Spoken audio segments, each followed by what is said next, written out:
Bill O'Reilly has heard about this trend out there across America where police are refusing to do their job with the normal passion and vigor that they'll do it with because they're afraid of being caught doing something bad or being filmed or something like that. And he is pissed off about it. Just not at the cops. He's pissed off at Black Lives Matter. You'll hear that in this video. And how Black Lives Matter is killing Americans. That is the subject of this evening's Talking Points memo. First, the stats, and they are stunning. Since the Ferguson chaos, murders in the USA's 50 largest cities are up close to 17%, and much higher in cities with large black populations. In Chicago, for example, this year alone, shootings up around 80%. Why? Because the Chicago police have stopped stopping suspicious people. So-called pedestrian stops are down 90% in the Windy City. When you fail to police proactively, people commit more crimes. Enter the Black Lives Matter crew, which roams around the country promoting a false narrative that American police officers are actively hunting down and killing blacks. Here's the truth. Police shot whites at a rate of 50% in 2015. Police shot blacks at a rate of 26%. So summing up, thousands more Americans are being murdered because police are being more passive since the Ferguson situation and the Black Lives Matter protests. Talking Points believes every American should know that, should know the truth. Sympathetic media and many race hustlers are backing Black Lives Matter. And the final indignity, members of the group have even been invited to the White House. Barack Obama inviting murderers into the White House. There's so many things I love about that. First of all, that Talking Points memo believes it's just your segment, man. Like we do TYT Supreme Court. It doesn't think anything. We think things because we're humans with brains. No, there's a peanut gallery that pulls on these issues and then gets back to O'Reilly and his producers. And no, it doesn't work that way. It's like when I'll end the final judgments with, and that's my final judgment. From now on, it's going to be, and that's final judgment's final judgment.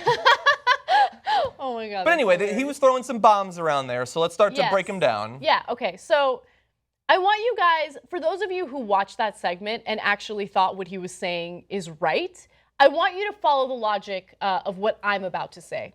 I do a story, and I do the story incorrectly. In fact, there's a gross injustice in the way that I've covered this story because I've just referred to a public figure as a rapist when there's absolutely no evidence that that individual is a rapist, and no one else has ever even accused this person of being a rapist. Damn. So that is defamation. It's a gross injustice in the way that I've covered that story, and as a result, I get criticized by it in our audience. Our audience sends us emails, tweets, comments on YouTube videos telling me that I've been wrong, that I've been terrible. I am so shaken by the criticism and so angry by this criticism that now I come on the show and I refuse to present any stories. I refuse to comment on any stories. I refuse to analyze any stories. I simply come in and I sit here, and my response to anyone who's wondering why I'm not doing my job is, well, I got so much criticism and I'm so afraid of getting criticized again that I now refuse to do my job. And then there's someone who has the audacity to defend my position to not do my job, okay? That is essentially the logic behind what Bill O'Reilly said in that video. It's absurd. It's absurd. It's such a good analogy. So from Bill O'Reilly's point of view, in your case, the person who wasn't a rapist, that you called a rapist, murdered the news.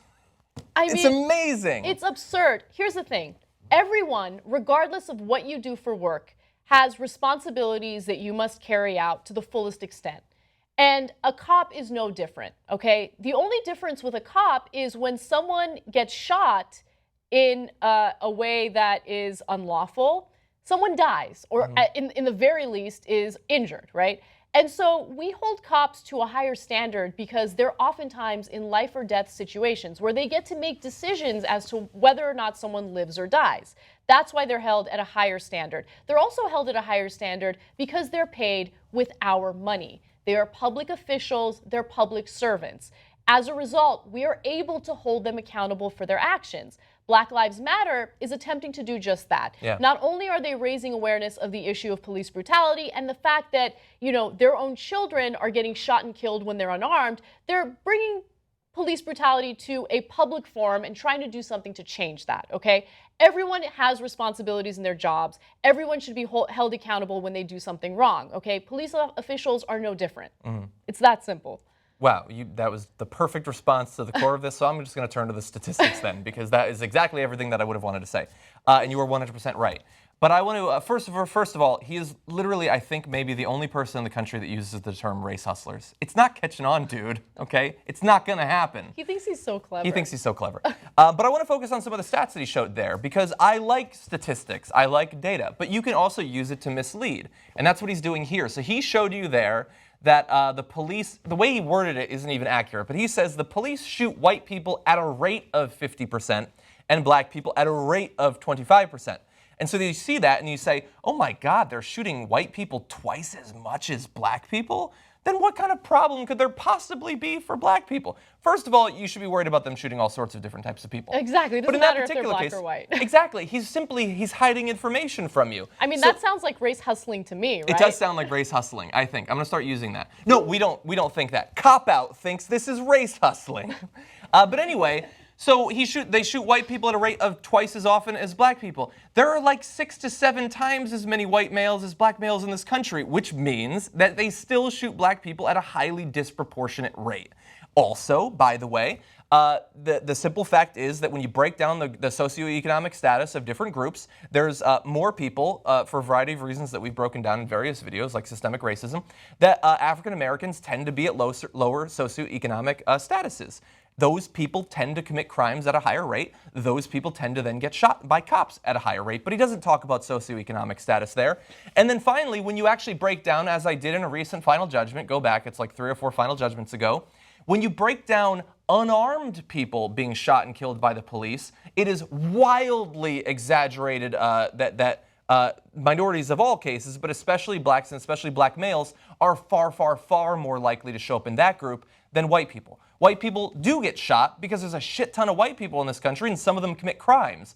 But if you were unarmed and you get murdered by the police, there is an incredibly good chance that you were a minority or more likely black in this country.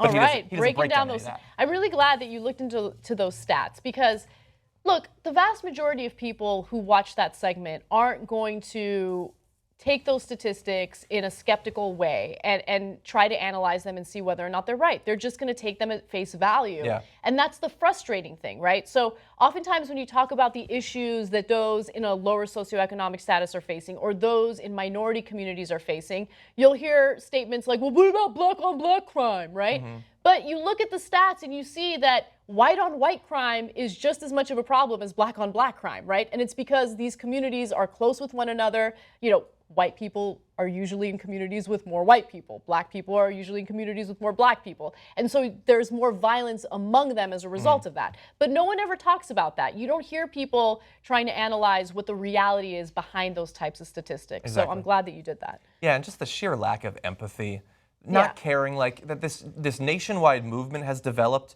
Like you don't even consider the possibility that maybe there's something to what they're saying. Maybe even if they have some weird, wrong perception of police brutality, millions and millions of Americans believe that they're being hunted down by the police, and you don't care.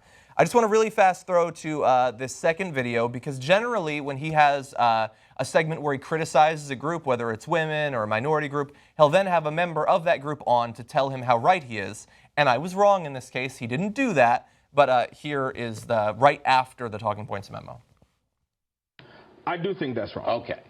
Do you believe that Black Lives Matter has put out a propaganda about American police generally hunting down young black men, when the stats show twice as many white men are killed by police than black men? That is not propaganda. Let me tell you why. In many communities, when you're being over-policed, when you're being harassed by police, when you're being stopped unnecessarily by police, that is what these young people are experiencing. So they're talking about their truths and what they experience on a daily basis. I just want to give him a little bit of credit for actually having a person on who knows a little bit about what's going on. And hopefully someone watching his show, if there are any people who are awake, will hear what that guy said and hopefully have a little bit more of an open mind about the grievances of this community. Yeah, and I also give the guest a tremendous amount of credit for staying calm in that situation. Especially when you see members of your community being victimized and then you have someone accusing that community of spreading propaganda against the police. This is not propaganda. This is based on real life events that are taking place throughout the country, not just against the black community, but against people of all races. We've done numerous stories of unarmed white individuals who have been brutalized by police in an unlawful fashion. Yeah. And this is not a race war, okay? This is about people not living in a militarized country, not having to deal with fear of calling police if they're in a bad situation and they need help. They're supposed to be there to protect and serve. And right now, there are a lot of people who don't feel that way. And considering the fact that these are public servants, we need to address that issue.